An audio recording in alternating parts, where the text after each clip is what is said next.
Hello दोस्तों, आप सभी का स्वागत है। आज का पहला प्रश्न है, एमीटर का उपयोग किसके मापन के लिए किया जाता है? तो इसका सही आंसर हो जाएगा ऑप्शन नंबर बी, धारा। ठीक है। धारा की एसआई मात्रा क्या होता है? तो एम्पियर होता है। एसआई मात्रा क्या होता है? तो एम्पियर होता है। धारा की घनत्व को किस में दर्शाया जाता है? तो धारा की घनत्व को जे से दर्शाया जाता है। ठीक है। नेक्स्ट प्रश्न है, नाड़ी तापमांतर मापी का उपयोग किसके मापन के लिए किया जाता है? बताइए इसका सही आंसर क्या हो जाएगा। नाड़ी तापमांतर मापी का उपयोग किसके मापन के लिए किया जाता है? तो इसका सही आंसर हो जाएगा ऑप्शन नंबर डी, रक्तदाब को मापने के लिए किया जाता है। सामान्य मनुष्य का रक्तदाब कितना होता है? तो 120/80 होता है सामान्य मनुष्य का। ठीक है। नेक्स्ट प्रश्न है, निम्नलिखित में से क्या शरीर का संतुलन बनाए रखने में सहायता करता है? इनमें से चार में से कौन सा ऐसा चीज है जो मनुष्य के शरीर को संतुलन बनाए रखता है? तो इसका सही आंसर हो जाएगा ऑप्शन नंबर बी, आँख है। ठीक है। आँख में कौन सा लेंस होती है? तो आँख में उत्तल लेंस होती है। आँख की लेंस कैसी होती है? उत्तल होती है। हमारे आँख में कितनी हड्डी होती है? तो हमारे आँख में 6 हड्डियाँ पाई जाती हैं। ठीक है। आँख से संबंधित रोग कौन सी है? तो आँख से संबंधित रोग है रतौंधी। हमारे आँख के लिए प्रयुक्त विटामिन कौन सी है? तो विटामिन ए बहुत ही महत्वपूर्ण है। ठीक है, याद रखिएगा। नेक्स्ट प्रश्न है, किसी वाहन के पश्च दर्शन हेतु कौन सा दर्पण लगा रहता है? या वाहन के पीछे को देखने के लिए कौन सा दर्पण लगा रहता है? तो इसका सही आंसर हो जाएगा ऑप्शन नंबर बी, उत्तल दर्पण लगा होता है। उत्तल दर्पण को अन्य नाम से क्या नाम से जाना जाता है? उत्तल दर्पण को, तो उत्तल दर्पण को वक्र दर्पण के नाम से जाना जाता है। वक्र दर्पण के नाम से जाना जाता है। ठीक है। दर्पण कितने प्रकार के होते हैं? तो दर्पण 3 प्रकार के होते हैं। पहला सामान्य दर्पण, ठीक है। दूसरा उत्तल दर्पण, तीसरा होता है अवतल दर्पण। ठीक है, याद रखिएगा। पहला सामान्य दर्पण, दूसरा उत्तल दर्पण, तीसरा अवतल दर्पण। उत्तल दर्पण को क्या कहा जाता है? उत्तल दर्पण को वक्र दर्पण भी कहा जाता है। नेक्स्ट प्रश्न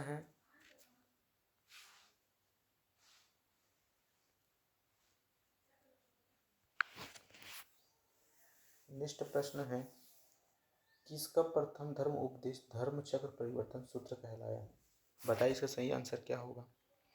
तो इसका सही आंसर हो जाएगा option number B, Gautam Buddha. ठीक है। गौतम बुद्ध का जन्म कब हुआ था? 563 ईसा पूर्व हुआ था। ठीक है। और कहाँ हुआ था? तो लुम्बिनी में हुआ था। लुम्बिनी में हुआ था। और लुम्बिनी कहाँ है? तो लुम्बिनी नेपाल में है। ठीक है। और नेपाल की राजधानी क्या है? नेपाल की राजधानी काठमांडू है। क्या है? काठमांडू है। ठीक है। गौतम बुद्ध का जन्म 563 में हुआ था।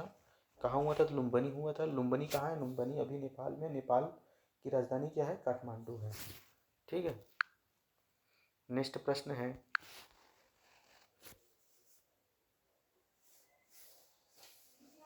कौन सा प्राचीन स्थल का शब्दार्थिक अर्थ मृतकों का पर्वत है? बताइए इसका सही आंसर क्या होगा? तो इसका सही आंसर हो जाएगा ऑप्शन नंबर डी, मोहनजोदड़ो। ठीक है। और मोहनजोदड़ो की खोज किसने की थी? तो मोहनजोदड़ो की खोज रखल्ला दास ने की थी। रखल्ला दास ने की थी। और कब की थी रखल्ला दास ने? सन 1921 में की थी। सन 1921 में की थी। और इन्हें मोहनजोदड़ो को विश्व धरोहर कब घोषित किया गया? मोहनजोदड़ो को विश्व धरोहर 1980 को घोषित किया गया यूनेस्को द्वारा। ठीक है, याद रखिएगा। ठीक है। और मोहनजोदड़ो में सबसे बड़ी इमारत का नाम क्या है? तो वो है, मोहनजोदड़ो में सबसे बड़ी इमारत का नाम है अन्नागर। अन्नागर है। ठीक है। और सबसे ऊंची इमारत कौन सी है? तो सबसे ऊंची इमारत है धन्यगर। ठीक है। मोहनजोदड़ो की खोज किसने की? रखल्ला दास ने की। कब की थी? सन 1921 में। ठीक है। यूनेस्को ने विश्व धरोहर कब घोषित किया? तो 1980 में किया है। ठीक है। अगर वीडियो अच्छा लगे तो चैनल को ज़रूर सब्सक्राइब करें प्रतिदिन ऐसे ही वीडियो पाने के लिए। नेक्स्ट प्रश्न है, जोजिला पास किस राज्य में स्थित है? बताइए सही आंसर क्या होगा। जोजिला पास किस राज्य में स्थित है? तो इसका सही आंसर हो जाएगा option number B, Jammu Kashmir में है। जोजिला दर्रा की ऊंचाई कितनी है? तो जोजिला दर्रा की ऊंचाई है 3528 मीटर। कितनी है? 3528 मीटर ऊंचाई है। ठीक है। जोजिला दर्रा का अर्थ क्या होता है? तो जोजिला दर्रा का अर्थ होता है बर्फनी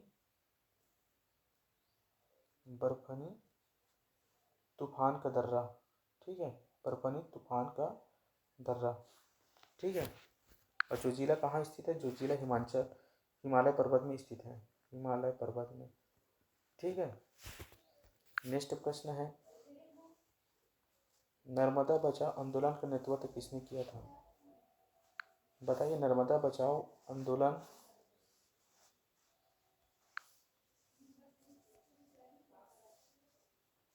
नर्मदा बचाओ आंदोलन का नेतृत्व किसने किया था? बताइए इसका सही आंसर क्या होगा। तो इसका सही आंसर हो जाएगा option number A, Medha Patkar ने नर्मदा बचाओ आंदोलन का नेतृत्व किया था।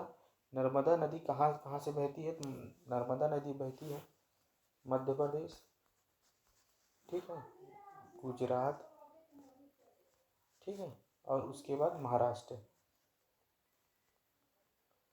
नर्मदा 3 राज्यों से होकर गुजरती है, मध्य प्रदेश, गुजरात और महाराष्ट्र से।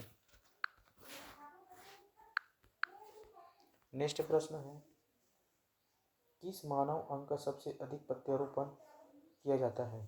तो इसका सही आंसर हो जाएगा ऑप्शन नंबर सी, गुर्दा का, गुर्दा। नेक्स्ट प्रश्न है,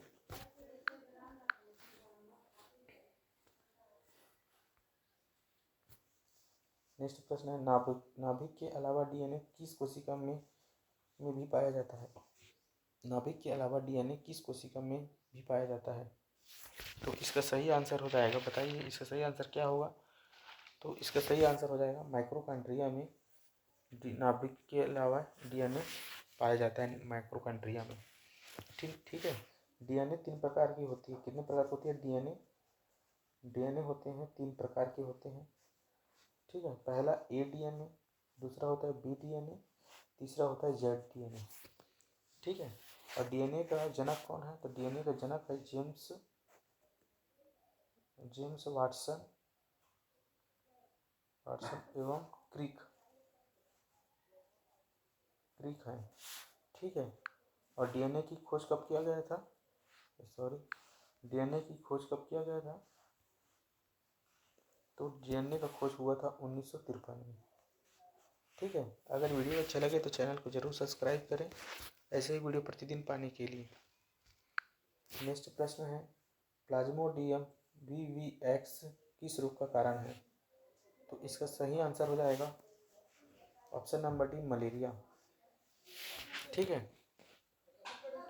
मलेरिया किसके वजह से होता है? तो मलेरिया एनोफ्लीज मच्छर के काटने से होता है। एनोफ्लीज मच्छर के काटने से मलेरिया रोग होता है। ठीक है।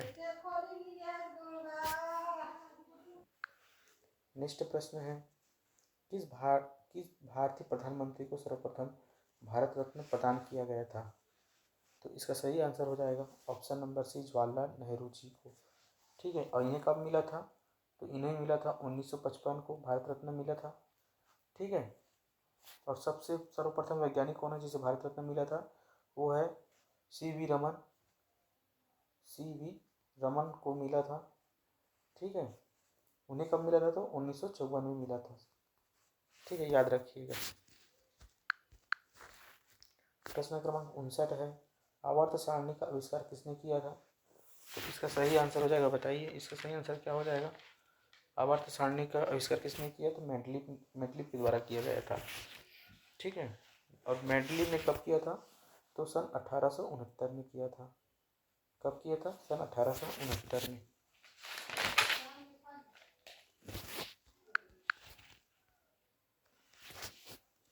नेक्स्ट प्रश्न है, मूल कण बोसोन किसके नाम में रखा गया है? बताइए इसका सही आंसर क्या होगा? तो इसका सही आंसर हो जाएगा option number B, Satyendra Chandra Bose. Next प्रश्न है 62 है, सबसे हल्का पदार्थ कौन सा है? तो इसका सही आंसर हो जाएगा ऑप्शन नंबर ए, हीलियम। ठीक है, हीलियम के खोजकर्ता कौन है? तो हीलियम के खोजकर्ता हैं Pierre Pierre Johnson Johnson Pierre Johnson है और नॉर्मन है। ठीक है, हीलियम के खोजकर्ता। हीलियम की परमाणु संख्या कितनी होती है? तो हीलियम की परमाणु संख्या 2 होती है। ठीक है, इसका खोज कब किया गया था? तो 1868 में किया गया था। कब किया गया था? 1868 में। ठीक है, नेक्स्ट प्रश्न है ग्रेफाइट तथा हीरा दोनों किसकी अलग किस्में हैं? तो इसका सही आंसर हो जाएगा ऑप्शन नंबर डी, कार्बन की है। ठीक है, ग्रेफाइट और हीरा ग्रेफाइट जो होता है विद्युत का सुचालक होता है। ठीक है, और हीरा कुचालक होता है। ठीक है, नेक्स्ट प्रश्न है आईना ए अखबारी किसने लिखा है? तो इसका सही आंसर हो जाएगा ऑप्शन नंबर ए, अबुल फजल द्वारा लिखा गया है आईना ए अखबारी। ठीक है, बीरबल का अन्य नाम क्या है? तो बीरबल का अन्य नाम महेश दास है। ठीक है, याद रखिएगा। नेक्स्ट प्रश्न है 65 है, मालाबार का अन्य नाम क्या है? तो मालाबार का अन्य नाम है केरल। ठीक है, मालाबार का अन्य नाम क्या है? केरल। और केरल की राजधानी क्या है? तिरुवनंतपुरम है। तिरुवनंतपुरम है। ठीक है, केरल की राजधानी क्या है? तिरुवनंतपुरम है। ठीक है, केरल की शास्त्रीय नृत्य कौन कौन सी है? तो केरल की शास्त्रीय नृत्य है कथकली और मोहिनीअट्टम। ठीक है, कथकली और मोहिनीअट्टम केरल की शास्त्रीय नृत्य है। ठीक है, याद रखिए। अगर वीडियो अच्छा लगे तो चैनल को जरूर सब्सक्राइब कीजिए। आप इतने दूर आ गए हैं तो प्रतिदिन ऐसे ही वीडियो पाएंगे आप।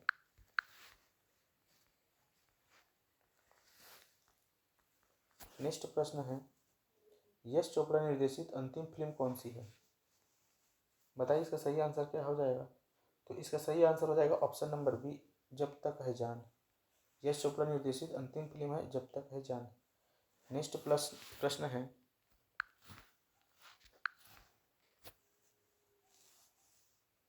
पिछले ओलंपिक खेल आयोजित किया गया था।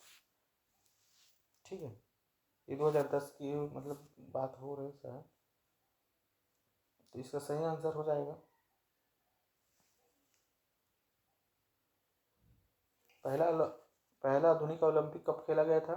पहला आधुनिक ओलंपिक खेला गया था 1896 में खेला गया था पहला आधुनिक ओलंपिक। और कहाँ खेला गया था? 1896 में खेला गया था एंथ्रेस ग्रीस में खेला गया था। ठीक है, याद रखिएगा। पहला आधुनिक ओलंपिक 1896 में एंथ्रेस ग्रीस में खेला गया था। नेक्स्ट प्रश्न है भारतीय पनडुब्बी जो हाल ही में ही एक विस्फोटक से पानी में डूब गई थी, इसका सही आंसर बताइए। तो इसका सही आंसर हो जाएगा ऑप्शन नंबर बी, सिंधु रक्षक। नेक्स्ट प्रश्न है इस वर्ष का खेल रत्न पुरस्कार किसे दिया गया है? बताइए इसका सही आंसर क्या हो जाएगा? इसका आंसर आप कमेंट में जरूर बताएं। इस वर्ष का खेल रत्न पुरस्कार किसे दिया गया है? आप कमेंट में जरूर बताएं। ठीक है, 2024 का खेल रत्न पुरस्कार किसे दिया गया है? आप कमेंट में जरूर बताएं। ठीक है, और खेल रत्न को 1991 में राजीव गांधी के नाम से दिया जाता था। राजीव गांधी खेल रत्न के नाम से दिया जाता था। 1991-92 में राजीव गांधी खेल रत्न के नाम से दिया जाता था। खेल रत्न के नाम से दिया जाता था। अभी मेजर ध्यानचंद खेल रत्न हो गया है, लेकिन पहले राजीव गांधी खेल रत्न के नाम से दिया जाता था। कब दिया जाता था? 1991-92 में। ठीक है, नेक्स्ट प्रश्न है पीवी सिंधु किस खेल से संबंधित है? बताइए इसका सही आंसर क्या हो जाएगा? तो इसका सही आंसर हो जाएगा ऑप्शन नंबर डी, बैडमिंटन। ठीक है। और बैडमिंटन का शुरुआत कब हुआ था? तो बैडमिंटन खेल का शुरुआत 1873 में हुआ था। ठीक है।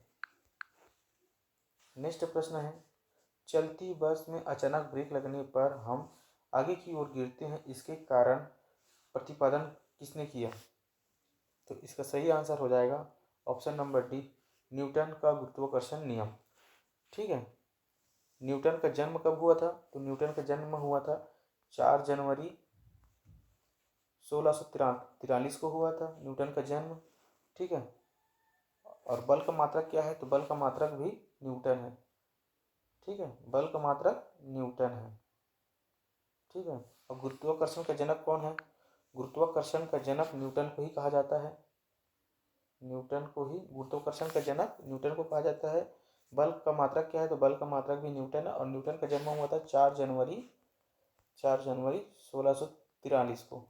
अगर वीडियो अच्छा लगे तो चैनल को जरूर सब्सक्राइब करें, लाइक करें, शेयर करें और कमेंट में अपना राय जरूर बताएं। ऐसे ही वीडियो पाने के लिए आप हमारे चैनल को कृपया करके आप जरूर सब्सक्राइब करें मेरे भाई और बहनों, हमें सपोर्ट करें। धन्यवाद।